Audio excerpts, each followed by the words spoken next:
Takže základem úspěchu je dojít. Takže dojdi. A když už teda dojdeš, tak buď aktivní a snaž se komunikovat s učiteli. Když už ti to vydrží, tak hlavně no stres. A když nevíš, tak se zeptej. Přesně. Hlavně se průběžně učte, nejvíce na účetnictví. A když něčemu nerozumíte, zajděte si hned pro radu. Přesně. Hlavně si to užijte, Ať máte hezké vzpomínky. protože to rychle uteče. Nemusíš být nejlepší. Stačí, že jsi nejhezčí. Během studia i po maturitě Seženeš brigádu v oboru. a to se vyplatí. Hned bych se vrátila. Takže můj nejsilnější zážitek byl určitě z plesu obchodní akademie, když jsem byla ve 4. ročníku a maturovali jsme.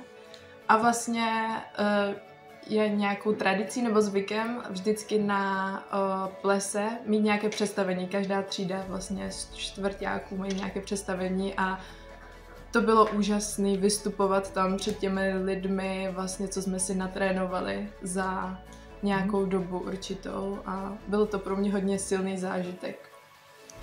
Tak pro mě to byl asi stužkáč ve 4. ročníku.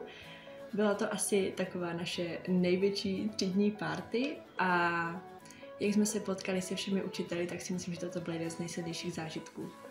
Tak pro mě je to určitě euforie po tom, co jsme dotančili maturitní vystoupení, protože to bylo velmi náročné to na to všechno připravit a ne vždycky to bylo růžové, ale když to bylo všechno hotové, tak to bylo moc hezké.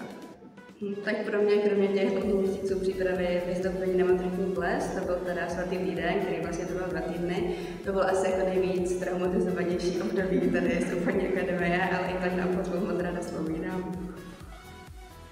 Tak asi se na tom shodneme, že to byl stužkáč.